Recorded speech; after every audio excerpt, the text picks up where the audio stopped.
My name is Paige Ellison, and I'm 34 years old. 3 weeks ago, my boyfriend looked me in the eye across our kitchen table and told me he'd developed a connection with another woman while we were still together. He said it the way you might describe discovering a new podcast or a favorite restaurant.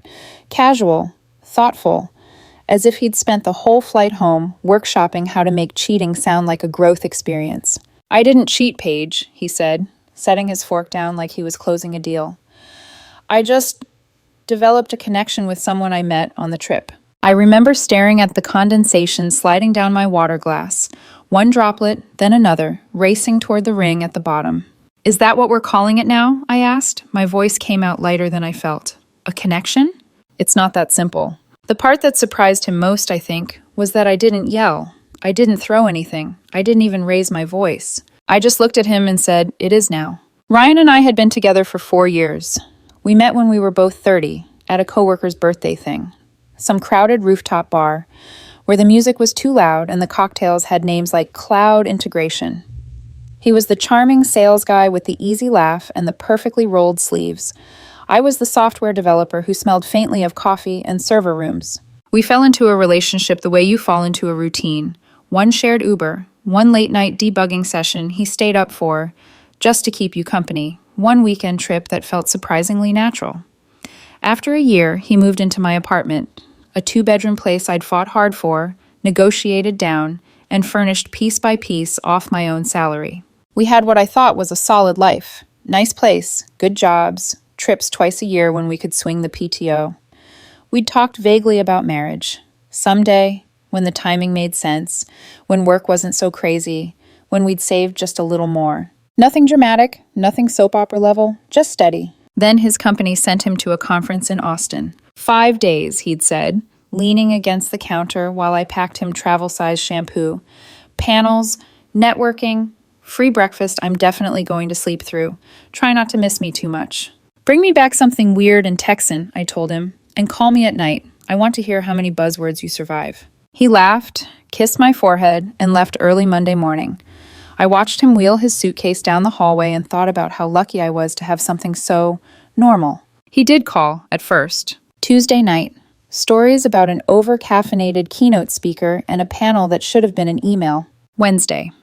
Stories about barbecue, some rooftop event, a client who'd cornered him to talk about their fantasy football league. Thursday. I'm exhausted, he'd said, voice a little fuzzy with alcohol. But it's good, you know. I'm making connections. At the time, the word didn't make my stomach drop. Not yet. Friday night, my phone stayed silent. At 10 p.m., I texted, "Everything okay? Flight of buzzwords finally killed you?" 2 hours later, a reply. "Sorry. Late dinner with colleagues. Exhausted. Talk tomorrow?" I stared at the screen, eyebrows pulling together.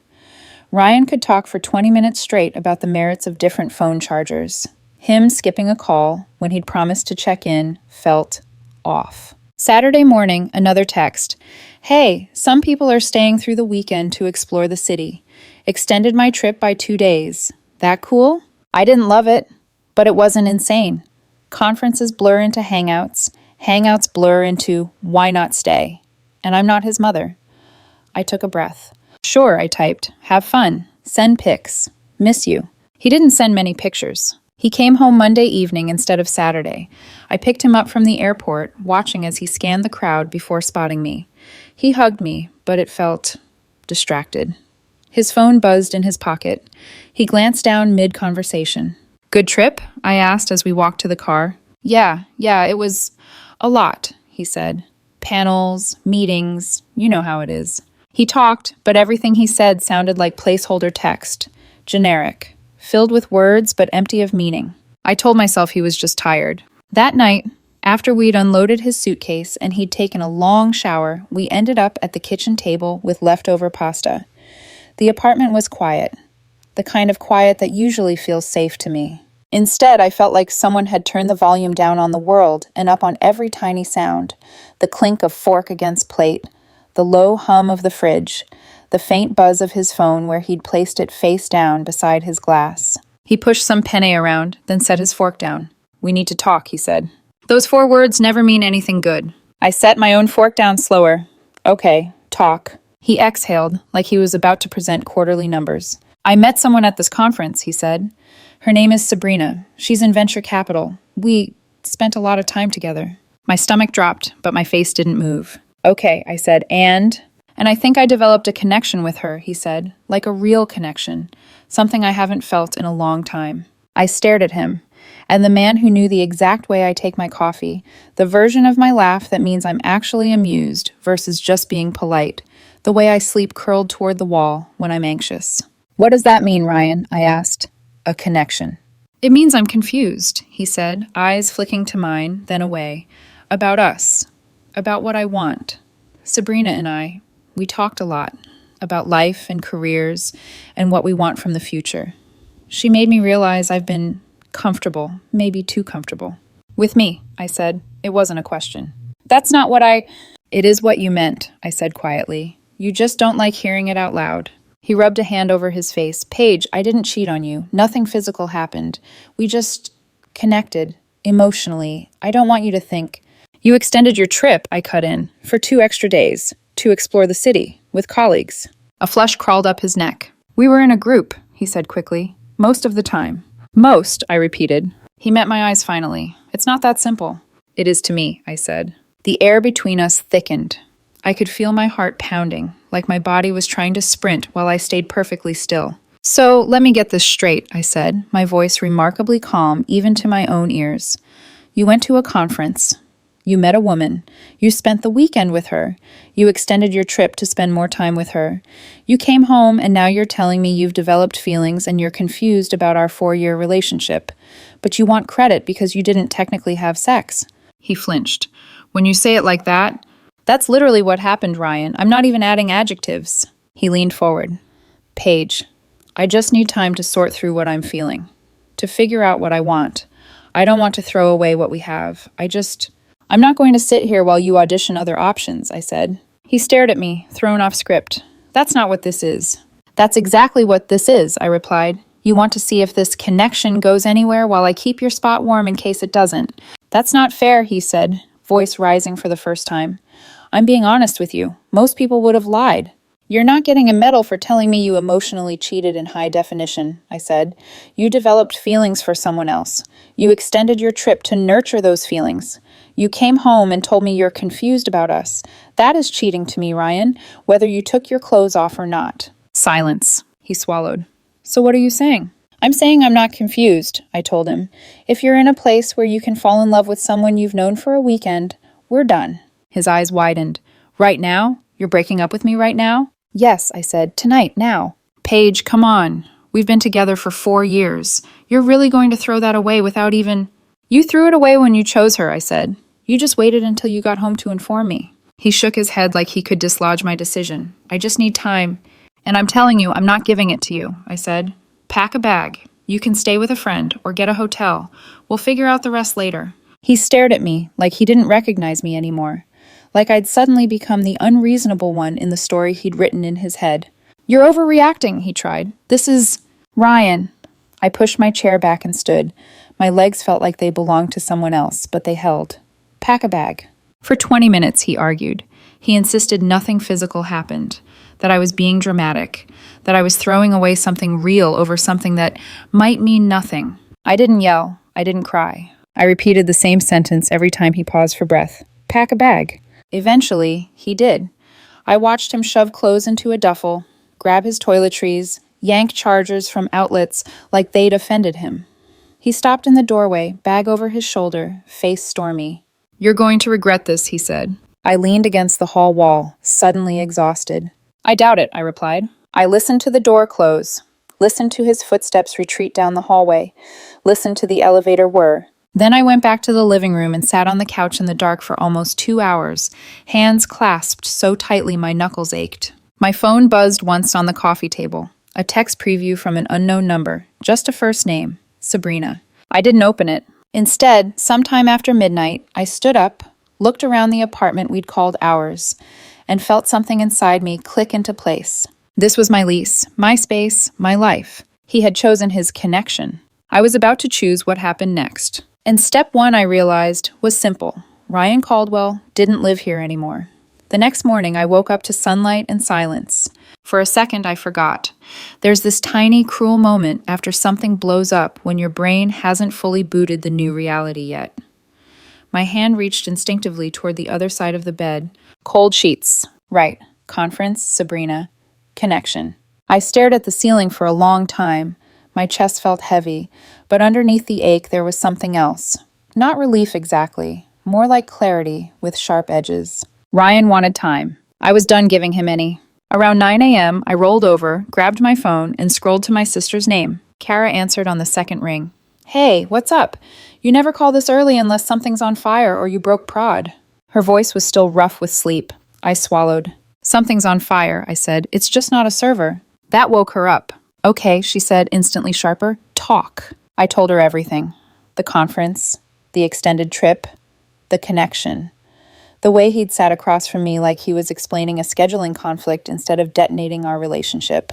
There was a long silence on her end when I finished. He said he didn't cheat because they didn't have sex? She finally asked, voice flat. Yep. And then he wanted time to figure out whether he wants his 4-year girlfriend or the woman he met at a conference. Pretty much. And you told him to get out, she said. Last night.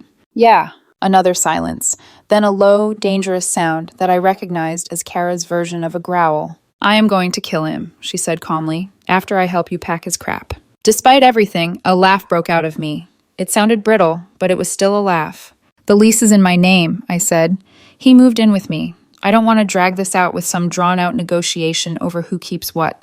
So don't, she said. We'll box his things, stack them neatly, and when he comes back for his grand let's talk this through show, you can hand him a nice, labeled summary of his consequences. I don't even know when he wants to come get his stuff yet, I said. Tell him he can come this weekend, Kara replied. I'm free Saturday. Miles, too. We'll bring coffee and trash bags. Cardboard boxes, I corrected automatically. Trash bags are for people you're planning to actually kill. That can be plan B, she muttered. After we hung up, I texted Ryan. You can come pick up your things this weekend. Let me know what time works for you. He replied 3 hours later. The message thread above it was a wall of gray, his long texts from last night that I hadn't answered. Can we please talk before we make any big decisions? I didn't cheat. I was honest with you. Doesn't that count for anything? I just need time. This is a lot to process. And then finally, I can come by Sunday around 2? I stared at the screen. My fingers hovered over the keyboard. Sunday at 2 works, I typed.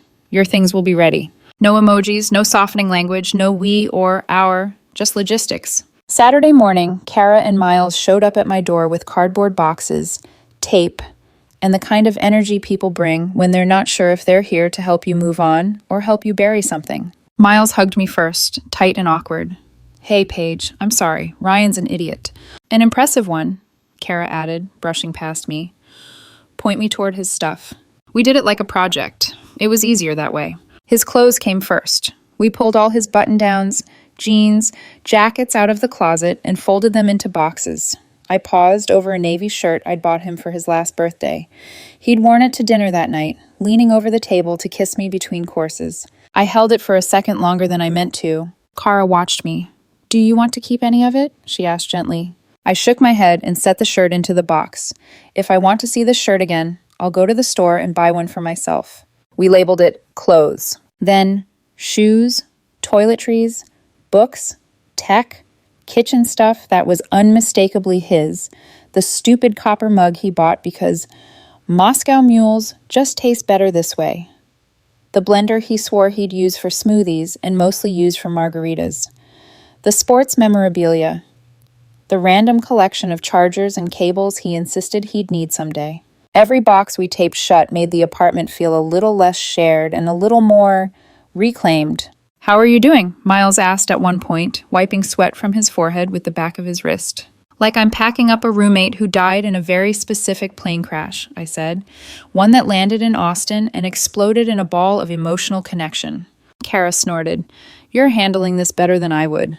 You would have set the conference hotel on fire, I said. Allegedly, she replied. By late afternoon, the living room was lined with neatly stacked, neatly labeled boxes. Ryan's presence reduced to cardboard and Sharpie. I took a step back and looked at the wall we'd built. It looks like a warehouse of bad decisions, I said quietly. It looks like closure, Kara said. She bumped her shoulder into mine. Also, you're terrifyingly organized. Have I told you that today? Only 3 times. Good. You should hear it a 4th. You're terrifyingly organized. This is impressive. Saturday evening, my phone buzzed. Thanks for letting me come by tomorrow, Ryan texted. I know this is hard. I'm hoping we can talk. I'm bringing someone with me. I want you to meet her so you can understand. I read the message twice, then a 3rd time. I'm sorry, what? I said out loud to no one. Kara, who was drying dishes in the kitchen, looked over. What happened? I turned the phone so she could see. Her eyes widened, then narrowed. He's bringing Sabrina? Apparently he wants me to understand, I said. I guess an in-person demo is required. Kara's mouth dropped open, then twisted into a disbelieving laugh. Oh, wow, that's bold. That's insane, I supplied. I was going to say suicidal, but sure, she said. What are you going to do? I stared at the boxes, at the labels, at the apartment that had been mine, then ours, and was rapidly shifting back to mine. An idea unspooled in my mind, slow and precise. I already did something, I said. Kara tilted her head. What? I called Holly, I replied. Kara blinked. Your coworker Holly? No, I said, a faint smile pulling at my mouth for the first time that day. His sister. When Ryan and I first started dating, he told me about Holly like she was a mythic figure, 3 years older, the responsible one, the one who'd lectured him through every bad decision from underage drinking to gambling on crypto. We weren't best friends or anything, but we'd gotten along. Holidays, birthdays, the occasional brunch. She'd text me memes about being the functional older sister. I told her what happened, I continued. The conference, the extension, Sabrina, the connection, that he wanted time to decide if our relationship was enough. Kara's eyes gleamed. And she was not impressed, I said. She said, and I quote, he's 34, not 14. Emotional cheating is still cheating. Kara pressed a hand to her heart. I like her already. She asked if I needed anything, I said. So I asked her if she'd be willing to come tomorrow, not to scream or throw things, just to be here, to see it, to help him understand this isn't some private little drama he can spin in his favor later, that people who love him see what he did clearly. And she said yes, Kara guessed. She said she wouldn't miss it, I confirmed. Kara's grin was slow and wicked. This is either genius or completely unhinged. Probably both, I said. Sunday at 1:45 p.m., the apartment was ready. The boxes formed a perimeter around the living room. Kara and Miles sat on the couch. I stood near the door, palms slightly damp, heart doing an anxious tap dance in my chest. At 1:50, the doorbell rang. It wasn't Ryan. It was Holly, in a navy blazer and jeans, hair pulled back, expression set. She stepped inside, glanced at the boxes, and let out a low whistle. Wow, you weren't kidding. Hi, I said, hugging her. Thank you for coming. Of course, she said, hugging me back. For the record, I told him last night he was an idiot. He said I was being judgmental. That's one word for it, Kara muttered from the couch. Holly turned to her. You must be Kara. Guilty, Kara said, standing to shake her hand. I've been wanting to meet you under less murdery circumstances. Same, Holly said dryly. At 2 p.m. exactly, there was a knock at the door. I could hear voices in the hallway. His voice. A woman's laugh that felt like a knife sliding between my ribs. For a fleeting second, doubt flickered. Was I going too far? Was this petty? Cruel? Then I remembered him saying, I just need time to figure out what I want, like my life was a puzzle he could solve at his leisure. I remembered the extra 2 days, the text about extending his trip. I opened the door. Ryan stood there, duffel bag slung over one shoulder, hand in his pocket. Beside him was a woman about our age, glossy hair, sharp blazer, expensive-looking tote, Sabrina. Hey, he said, forcing a smile. Thanks for... He stopped when he saw the boxes. You packed everything, he said slowly. It seemed efficient, I replied, since you don't live here anymore. Sabrina's eyes flicked from the boxes to my face, then back again. This seems a little aggressive, she said, carefully polite. It's organized, I corrected. There's a difference. Everything's labeled. You can double-check if you think I left anything out. Ryan opened his mouth, closing it again when another voice floated from behind me. Hey, little brother. He went pale. Holly stepped into view, arms crossed over her chest. The look on his face, the exact second he realized this wasn't just going to be a quick in and out with his new connection, was something I knew I was going to remember for a very long time. Sabrina blinked between them. You didn't tell me your sister would be here, she said softly. Yeah, Kara added from the couch, leaning forward just enough to be seen. Funny how he left that part out. Ryan's gaze flicked from me to the boxes, to his sister, and back again. What is this? He demanded, voice tight. Consequences, Holly said evenly. Now, let's help you move out. Ryan froze in the doorway, like someone had hit pause on him and only him. Sabrina looked between all of us, clearly realizing she'd walked into something very different from the mature breakup conversation she'd probably imagined. She clutched her purse strap a little tighter. Paige, Ryan said finally, voice low, almost warning. Can we talk privately? No, Holly said before I could open my mouth. We'll talk right here. Ryan shot her a look that was half panic, half betrayal. Holly, what are you doing? What I should have done a long time ago, she said. Making you face yourself. Come on, you brought her here. She gestured to Sabrina. Let's all be adults like you wanted. Sabrina stepped forward, offering a small, hesitant smile that felt painfully rehearsed. Hi, I'm Sabrina, she said, extending a hand. I didn't take it. She let her arm drop back to her side, visibly thrown. Kara muttered under her breath. Read the room, honey. Ryan cleared his throat. Paige, I thought if you met her, you'd understand I didn't do anything wrong. I blinked. You brought the woman you emotionally cheated with to my home to prove you didn't do anything wrong. Miles coughed a laugh into his fist. That's not, Ryan started, then stopped, jaw clenching. This is ridiculous. No, Holly said sharply. What's ridiculous is extending your trip to spend time with another woman and then expecting Paige to sit here and process your feelings for you. Sabrina lifted her chin. Ryan told me things were basically over between you two, that you'd grown apart. My eyebrows lifted. Is that what he said? Sabrina shifted, uncomfortable now. He said the relationship wasn't fulfilling anymore. Right, Kara said loudly. We call that rewriting history, sweetie. It's common side effect of cheating. Stop calling it cheating, Ryan snapped, voice finally cracking. Nothing physical happened. Physical cheating is when you betray someone's body, Holly said. Emotional cheating is when you betray their heart. You did the second one. She folded her arms tighter. It counts. The room went silent except for the refrigerator humming behind us. Ryan glared at her. You're supposed to be on my side. When you stop behaving like a teenager in a midlife crisis, I will be, she shot back. Kara stifled a snort. Sabrina looked between them, cheeks flushed. Maybe we should just grab the boxes and go. Great idea, Kara said, already standing. There's a dolly by the door. Labels are alphabetical. Think you can handle that? Ryan's nostrils flared. He stalked toward the first stack. He lifted a box labeled Tech, then froze. Why did you pack the router? He demanded. I didn't, I said. That's your old one. Mine is plugged in behind the bookshelf. I've handled this very carefully. Holly let out a short laugh. She's more organized than you deserve. Sabrina grabbed another box. Clothes, and nearly dropped it. Kara didn't hide her smirk. Careful. Regret is heavy. They spent the next 20 minutes silently shuttling boxes out to the hallway and down the elevator. The tension in the air was thick enough to taste. Every few minutes, Ryan would glance at me like he expected me to burst into tears or beg him to stay. I didn't. I stood with my arms crossed, watching like I was overseeing a delivery. At one point, he came back in alone, breathing hard. You didn't have to do it like this, he said quietly. Yes, I said, I did. You blindsided me with Holly. I tilted my head. You blindsided me with Sabrina. That's not the same. It's exactly the same, I said. Except I'm not trying to justify my betrayal. He winced. When the last box was gone, Holly gave me a hug. You deserve better, she said softly. I'm sorry he did this. You didn't do it, I said. Still, she murmured, squeezing a little tighter. If you ever need anything, call me. I will. She turned to her brother. Get your life together, Ryan, she said. This is embarrassing. Sabrina tugged at his sleeve. Let's go. They walked into the hallway. I watched the elevator doors close on the two of them.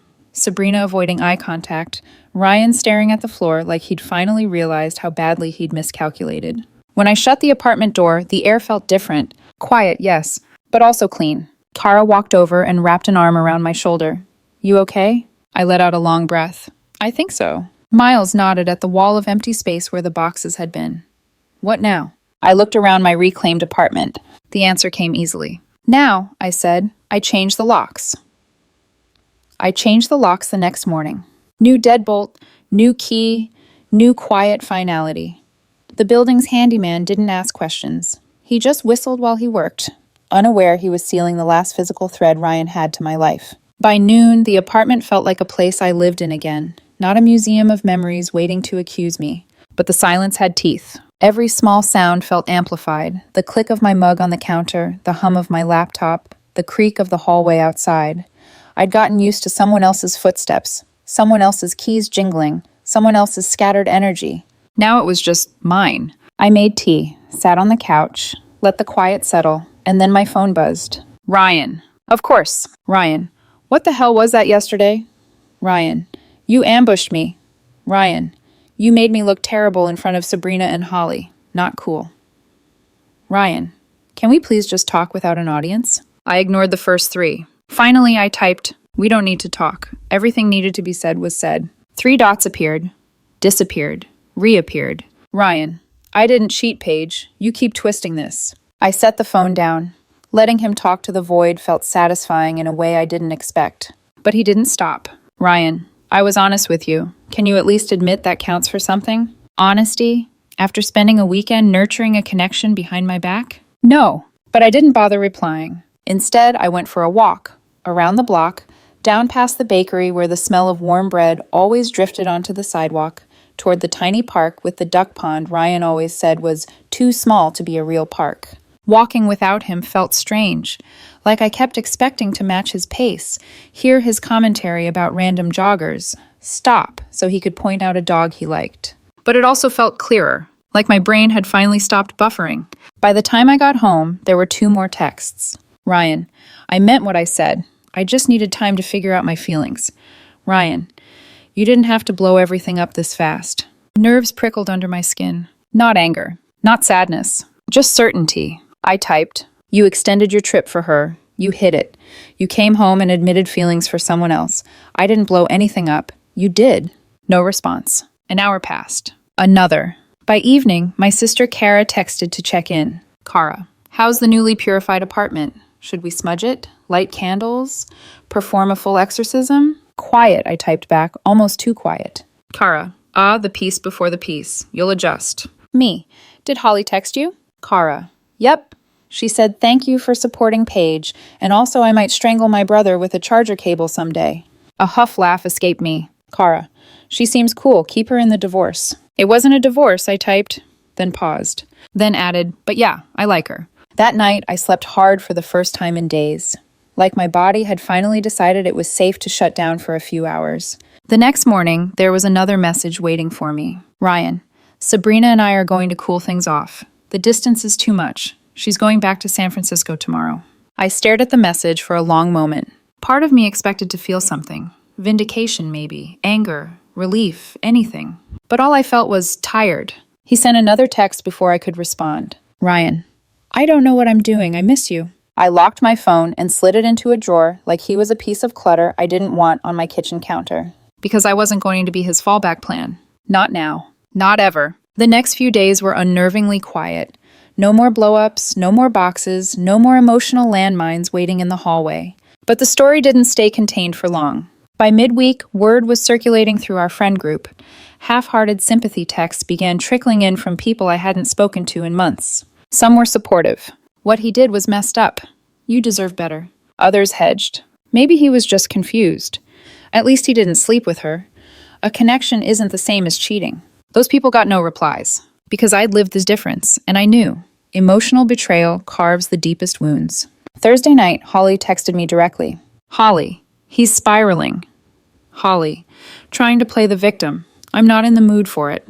Holly, just wanted you to know I'm on your side. He'll come around eventually and realize he lost something real. I typed back. Thank you for being there, for everything. Holly, of course. Call anytime. Even if it's just to vent or send me memes about men making terrible choices.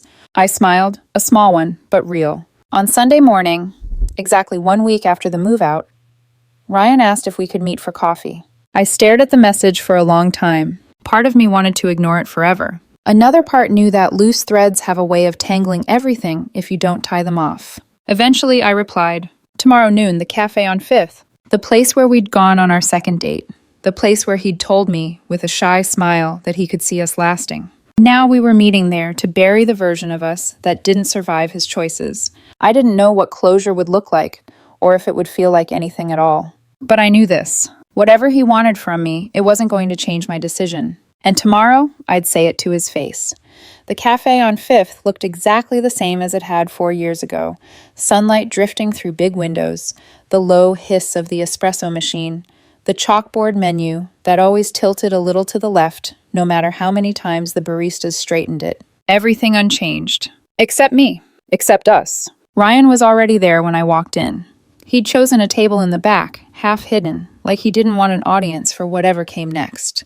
His hair was slightly messy, not in the effortless way he usually styled it, but in the I haven't slept well way. He stood when he saw me. "Hey," he said softly. "Hi." I sat. He sat. A moment stretched between us, brittle and weighted. "You look good," he said. "You don't," I replied without cruelty. He huffed a small, humorless laugh. "Yeah, I figured." A waiter passed by. I ordered a latte. Ryan didn't order anything.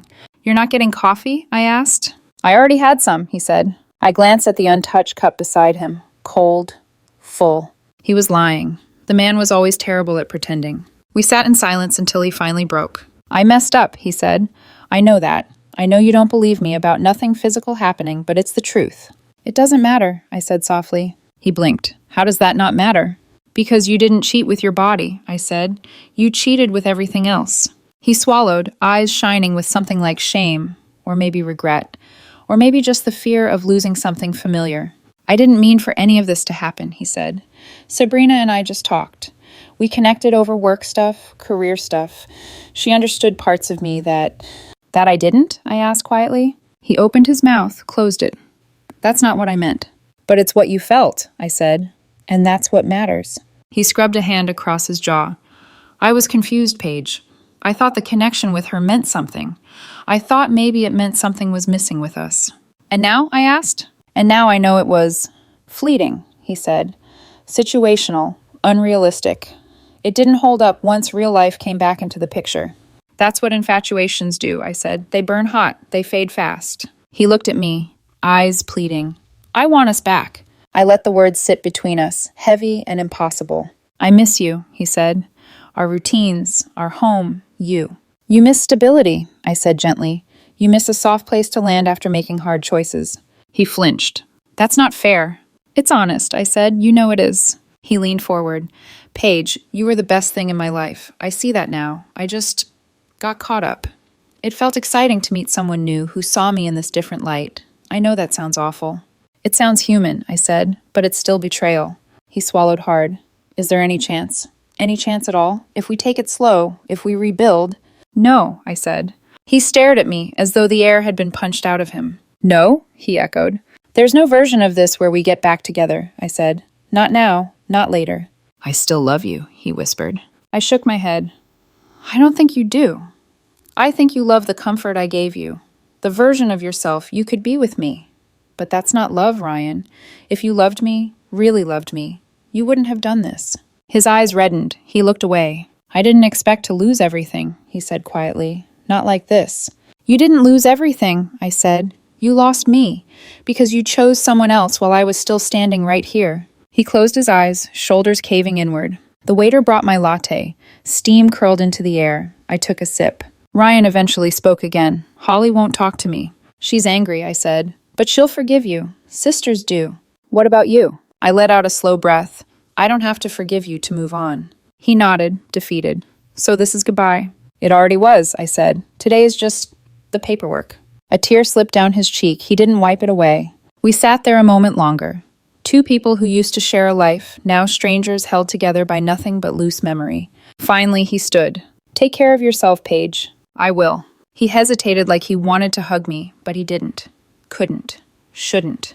Then he walked out of the cafe. I watched him cross the street, shrinking with each step until he was no one I recognized anymore. I finished my latte alone. The world felt quiet again, but not empty this time. Just open. That night I slept without dreaming. 4 months passed. Seasons shifted. The apartment became mine in every way it hadn't been before. I moved the couch, replaced the dining table, bought plants I actually kept alive. Holly and I had coffee a few times. She apologized more than she needed to, but I understood. It wasn't her guilt to carry. Ryan and I didn't speak. Once at a coffee shop downtown, I ran into Sabrina. She was alone. She looked startled, then guilty. Then she left her order on the counter and walked out without a word. I didn't chase her. A few weeks later, Ryan sent one last message. Ryan, I hope you're doing well. I think about you sometimes, about what we had. I'm sorry I ruined it. I stared at it for a long moment. Then I put my phone down. Didn't respond. Didn't need to. Some things don't require closure, just distance. Tonight, I'm sitting on my couch with the windows open. The city is humming softly outside. The air smells like rain and new beginnings. Sometimes I think about that moment when Ryan walked in and saw Holly standing beside those labeled boxes.